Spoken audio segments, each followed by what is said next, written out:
आदाब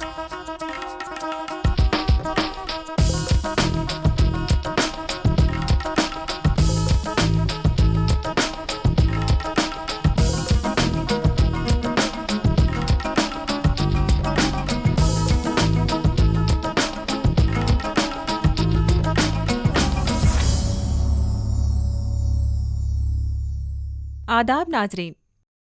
तमद्दुन उन तमाम रुकावटों को फैलांग कर आगे बढ़ता है जो इंसान ने माजी और हाल में खड़ी कर दी हैं। इसकी मधुर चाल और ढंग बासी नहीं होते। हमेशा रहने वाली कदरों की हिफाजत करने की इसकी जिम्मेदारी उकताने वाली नहीं है। ज़रूरत इस बात की है कि हमारी शिनाख्त को नए ज़राए इब्लाग के ज़रिए पेश किया जाए और माजी, हाल और मुस्तकबिल की तफरीक को मिटाकर तारीख के आराओं को फ़रोग़ दिया जाए।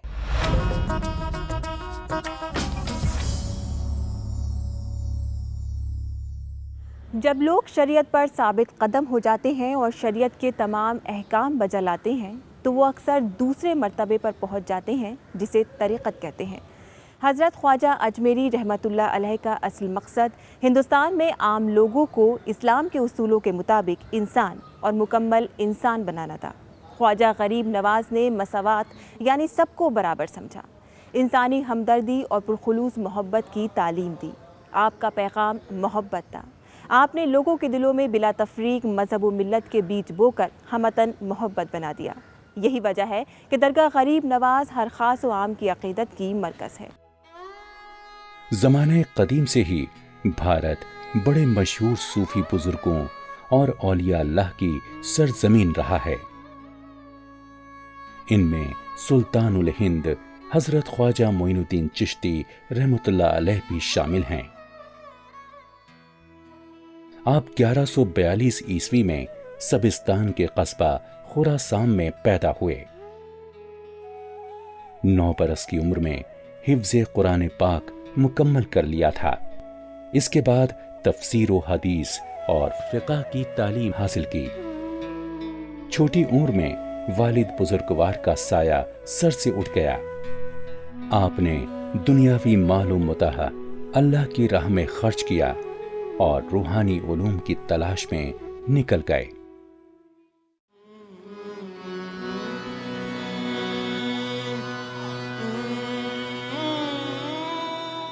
हजरत ख्वाजा अजमेरी की दरगाह का रुख करते ही सारे माहौल में रूहानी कैफियत सी तारी रहती हैं। इस सास्ताने पर ज़ायरीन की हाजिरी मुरादों को पाने का एक यकीन है।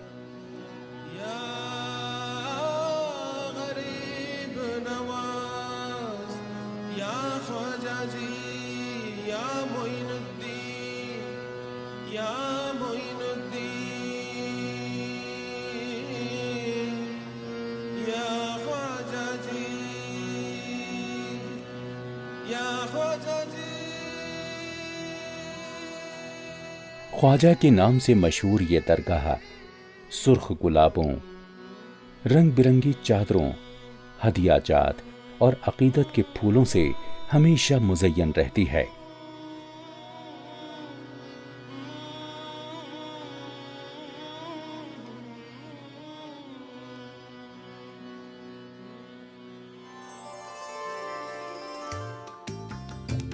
दरगाह आलिया के अव्वलीन सहन में दाखिला एक पुर्रौनक बाजार से गुजर कर होता है।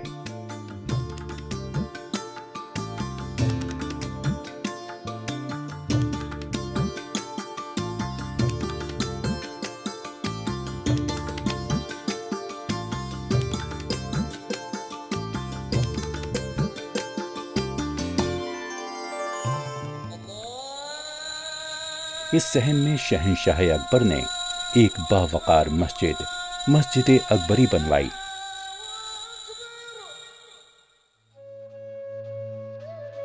इसके अलावा दरगाह के 2 बड़े देग खुद्दाम आस्ताने ने ज़ायरीन के लिए वक्फ कर दिए।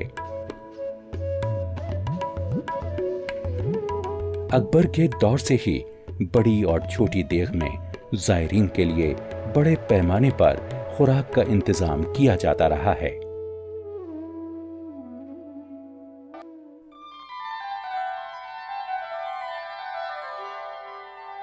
हुमायूं ने दरगाह की तामीर को पाया तकमील तक पहुंचाया।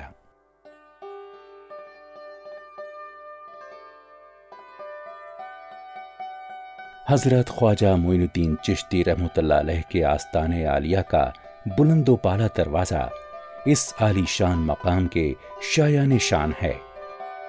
इस दरवाजे को निजाम हैदराबाद ने तामीर करवाया था।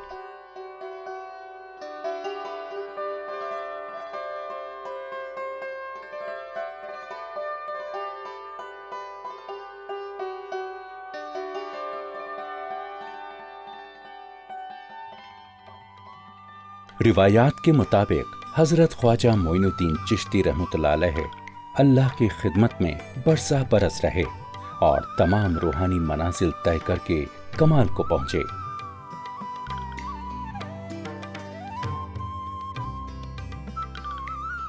आपने ही हिंदुस्तान में सिलसिला चिश्तिया की बुनियाद डाली, जिससे आज भी लोग बकसरत मुंसलिक हैं और फैजान पा रहे हैं।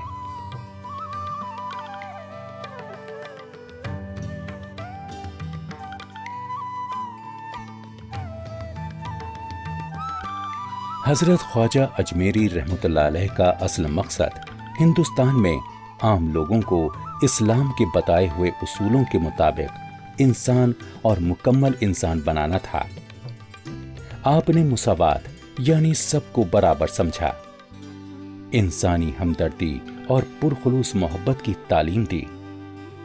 आपका पैगाम मोहब्बत था। आपने लोगों के दिलों में बिला तफरीक मजहब व मिल्लत के बीज बोकर हमतन मोहब्बत बना दिया। यही वजह है कि दरगाह गरीब नवाज खास व आम की अकीदत की मरकज है।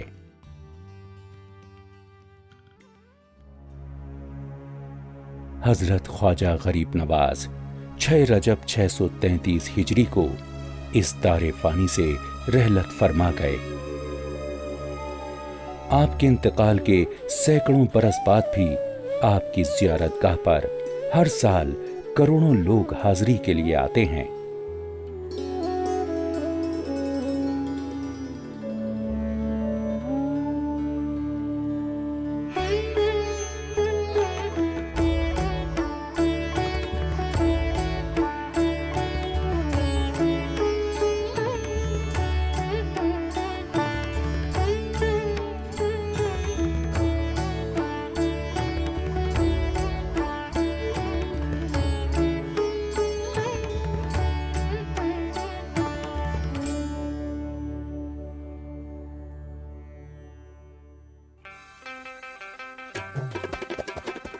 अजमेर जयपुर शहर से 135 किलोमीटर दूरी पर जुनूब मगरिब में वाक़ है। हजरत ख्वाजा अजमेरी की ज़ियारतगाह का ये रूह परवर नज़ारा हजारों ज़ायरीन के लिए मक़नातीसी कशिश रखता है। पहाड़ी के दामन का ये महल वक़ूर दरगाह की रौनक को चार चांद लगा देता है।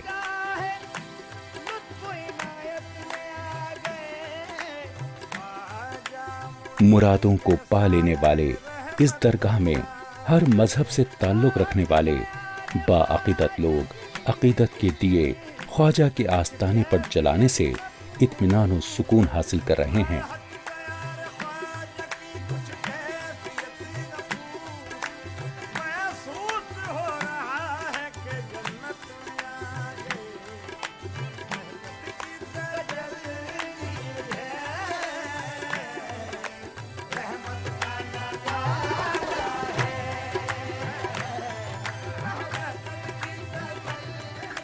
ये लोग अपनी तमन्नाओं को दुआएं बनाकर यहाँ रंगारंग धागों की गांठ बांध देते हैं।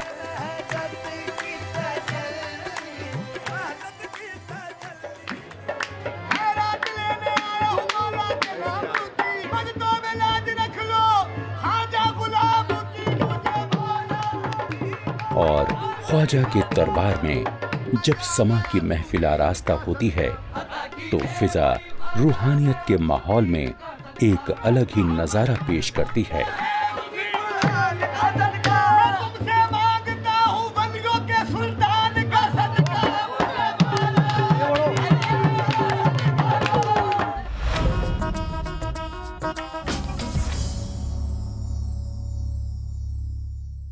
हमारे मुल्क को ये इम्तियाज़ हासिल है कि यहाँ के अक्सर शहरों को राजा महाराजाओं और बादशाहों ने बसाया।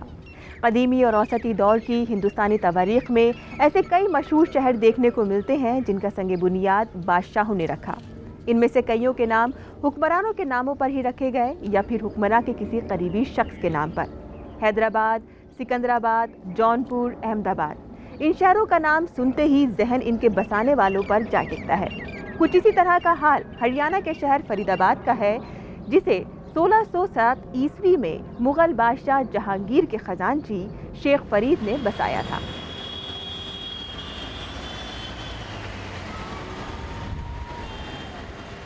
फरीदाबाद शहर को इसलिए बनवाया गया ताकि यहाँ से गुजरने वाली शाहराह की हिफाजत हो सके। शेख फरीद ने यहाँ एक किला, पानी का हौज और एक मस्जिद बनवाई थी, जो कि अब बोसीदा हालत में है। दिल्ली से मुत्तसिल इस शहर में मुसाफिरों के लिए एक सराय थी, जो दिल्ली आने वाले मुसाफिरों के लिए ठहरने की आखिरी जगह थी।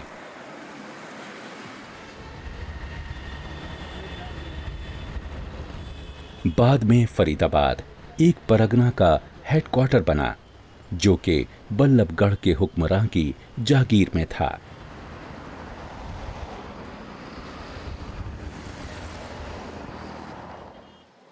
इस शहर को सन 1979 में हरियाणा का 12वां जिला बनाया गया। भारत में तामीर और तरक्की में इजाफे के साथ ही फरीदाबाद जैसे वस्ती दौर के शहर ने भी अपने रूप को नई तर्ज तामीर के हवाले किया। शानदार और खूबसूरत इमारत के साथ साथ नई सड़कों की तामीर से फरीदाबाद रोज बरोज वसीतर होता गया।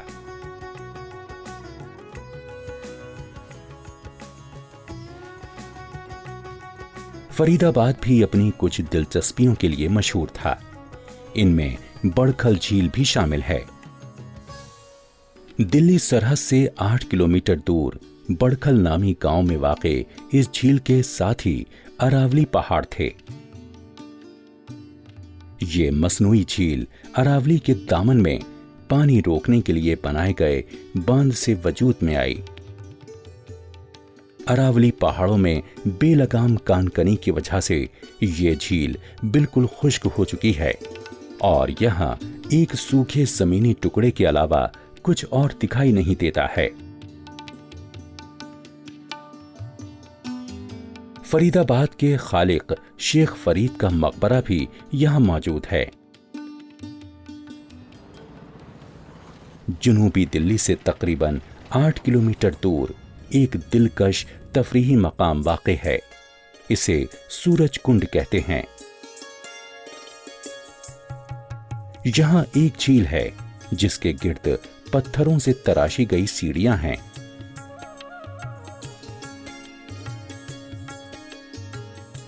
झील के पड़ोस में एक सूर्य मंदिर के खंडरात मिलते हैं। सूरजपाल तोमर के हाथों बनाया गया सूरज कुंड चढ़ते सूरज की तर्जुमानी करता है।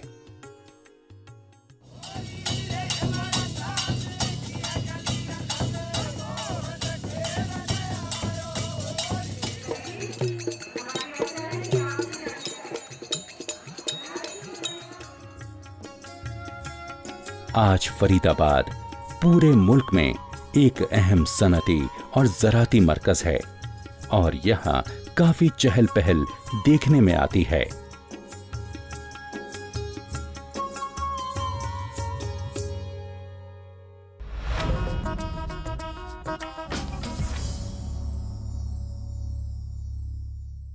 मौसीकी के शोबे में हमारे मुल्क में नए नए तजर्बात हो रहे हैं और इसकी मकबूलियत भी बढ़ रही है, लेकिन शहनाई के सिलसिले में मुस्तकबिल के हवाले से कोई ताबनाकी नज़र नहीं आती। शहनाई के बारे में कहा जाता है कि इसका आगाज़ वादी कश्मीर में हुआ था। शहनाई को पूरे बर्रे ज़गीर में एक मकबूल साज़ समझा जाता है, लेकिन अब इसके इस्तेमाल में कुछ हद तक कमी वाक़ हुई है।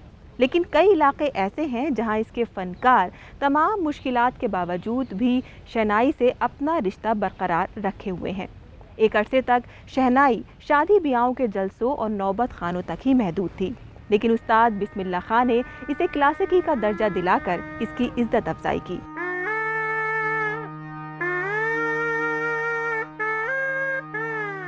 शहनाई लकड़ी के एक मौसीकी आले का नाम ही नहीं, बल्कि इसके सुरों में भारत की अजीम सकाफती मीरास भी पिन्हा है। इस साज का इस्तेमाल अक्सर शादी ब्याह और मजहबी जुलूस में होता है।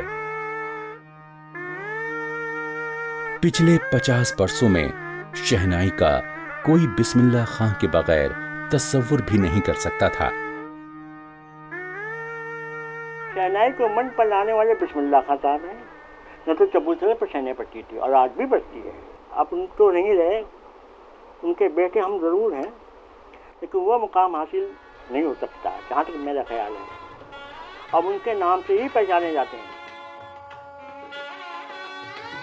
ये उन्हीं की काविशों का समरा था कि हिंदुस्तानी क्लासिकी मौसीकी को आलमी सतह पर खासी पजीराई मिली है। ये नामवर उस्ताद 21 मार्च सन 1916 को पैदा हुआ। आपने अपना बचपन वाराणसी में गुजारा। सन 1936 में उन्होंने रेडियो से प्रोग्राम किया और रेडियो प्रोग्राम करने के बाद पॉपुलर हुए और फिर उसके बाद शख्सियत बढ़ती गई, उनकी अजमत बढ़ती गई, उनका तरक्की होती गई उनकी। आपके आबा व अजदाद बिहार की दुमराव रियासत के दरबारी मौसीकार थे। आपने अपने मामू मरहूम अली बख्श विलायतों से तरबियत हासिल की। रियाज तो वो 16 घंटा 18 घंटा करते थे। उतना तो हम लोग को भी फिलहाल को 2-3-4 घंटा 5 घंटा लोग रियाज करते थे, लेकिन उनका रियाज तो भाई बालाजी मंदिर वहाँ वो रियाज करते थे और वहाँ से भी उनको आशीर्वाद मिला, वहीं से आशीर्वाद मिला। कम उम्री में ही बिस्मिल्लाह खां को उत्तर प्रदेश की मौसीकी की मुख्तलिफ किस्में जैसे ठुमरी, चेती, सवांती वगैरह की वाकफियत हुई। बाद में आपने ख्याल मौसीकी का मुताला किया और कई रागों पर दस्तरस हासिल की। और शहनाई फादर ऑफ शहनाई का भी अवार्ड मिला है, सुर लय का भी अवार्ड मिला है, तानसेन अवार्ड भी मिला है, स्वामी हरिदास संगीत समारोह का अवार्ड मिला है। कितने अवार्ड मिले, कितने तो नाम हमको नहीं मालूम है। डॉक्टरेट की डिग्री मिली उनको। सन 1965 से लेकर 1967 तक बिस्मिल्लाह खां ने शहनाई को एक नई जिंदगी बख्श दी। कितनी तारीफ की जाए उनकी, सूरज की रोशनी दिखाना है उनके बारे में। सभी जानते बिस्मिल्लाह खां की सादगी। वैसे थे आज वो तो बहुत कुछ उनके पास था, अगर न यही कुर्ता, यही पैजामा, यही टोपी। उस्ताद बिस्मिल्लाह खां ने इसे क्लासिकी दर्जा दिलाकर इसकी इज्जत अफजाई की। आज ये सकाफती मीरास आहिस्ता आहिस्ता हमसे दूर होती जा रही है। हालांकि मौसीकी के और शोबों में मुल्क में नए नए तजुर्बात हो रहे हैं और इनकी मकबूलियत भी बढ़ रही है, लेकिन शहनाई के सिलसिले में मुस्तकबिल के हवाले से कोई ताबनाकी नजर नहीं आती।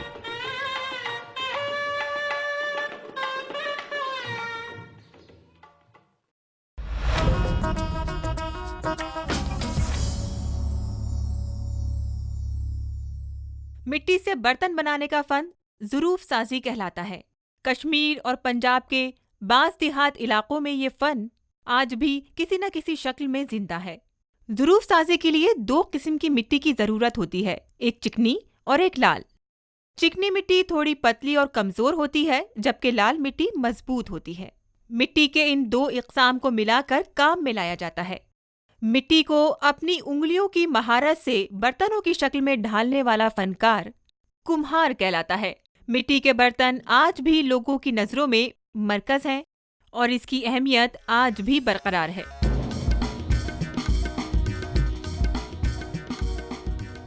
मिट्टी से बनने वाली चीजों का नाम लेते ही आंखों के सामने मिट्टी से बनने वाले मुख्तलिफ बर्तन, सजावट की चीजें और पूजा पाठ की अशिया सामने आती हैं। हालांकि ये चीजें तैयार करने वाले माहिरीन व फनकार बहुत ही सस्ते दामों पर अपनी मुख्तलिफ चीजें बनाकर उन्हें फरोख्त करते हैं। यही वजह है कि मिट्टी के ज़रूफ घरेलू और समाजी जिंदगी का एक अहम हिस्सा बन चुके हैं।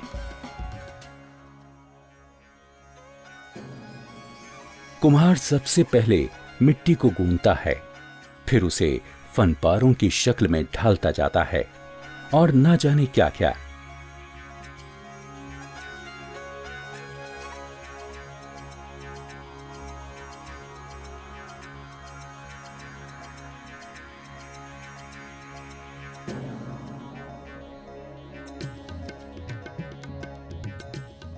कुम्हार का पूरा खानदान दायरे में बैठकर घड़े, देगचियां, प्याले, गुलदान, छोटे और बड़े घोड़े तैयार करते हैं।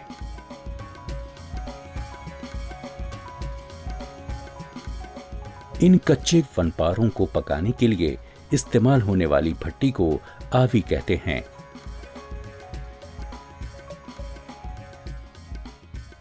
पक जाने के बाद इन पर खूबसूरत रंगाई की जाती है, जिससे इनकी नफासत और खूबसूरती को चार चांद लग जाते हैं।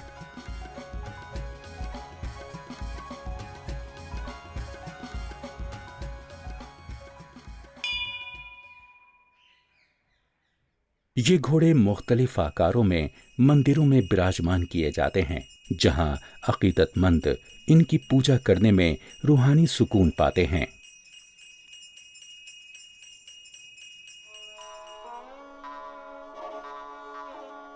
मुख्तलिफ शहरों में मिट्टी से बनने वाले ज़रूफ को नुमाइश के लिए पेश किया जाता है, जहां मिट्टी के इन खूबसूरत बर्तनों, खिलौनों और दीगर चीज़ों के शौकीन लोग अपने घरों की जीनत बढ़ाने और दोस्तों को तहाइफ पेश करने के लिए इन्हें खरीद लेते हैं।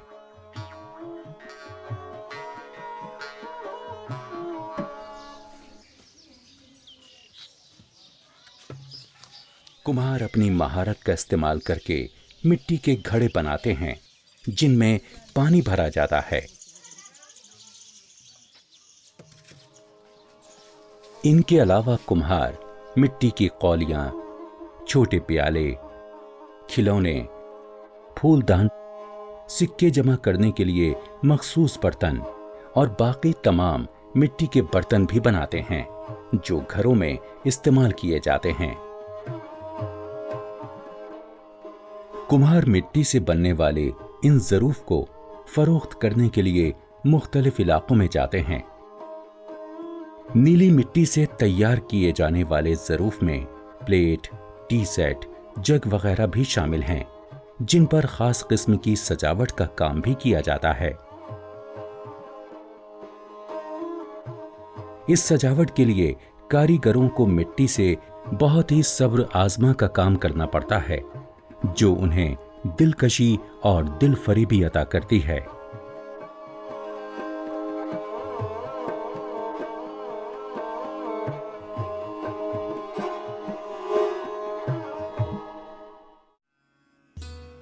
भारत को दीगर दस्तकारियों की तरह मिट्टी से की जाने वाली कारीगरी में भी एक मुनफरिद मकाम हासिल है।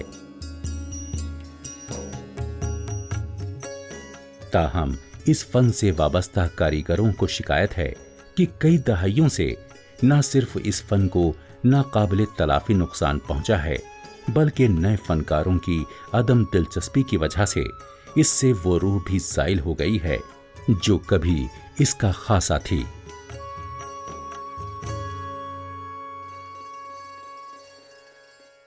मिट्टी से बर्तन बनाने की ये रिवायत सदियों पुरानी है, जो आज भी जारी और सारी है और हमारी मिरास का अहम हिस्सा है। तहजीबी और सकाफती मिरास का ये सफ़र अगले शुमारे में भी जारी रहेगा। अब इजाज़त दीजिए, खुदा हाफिज।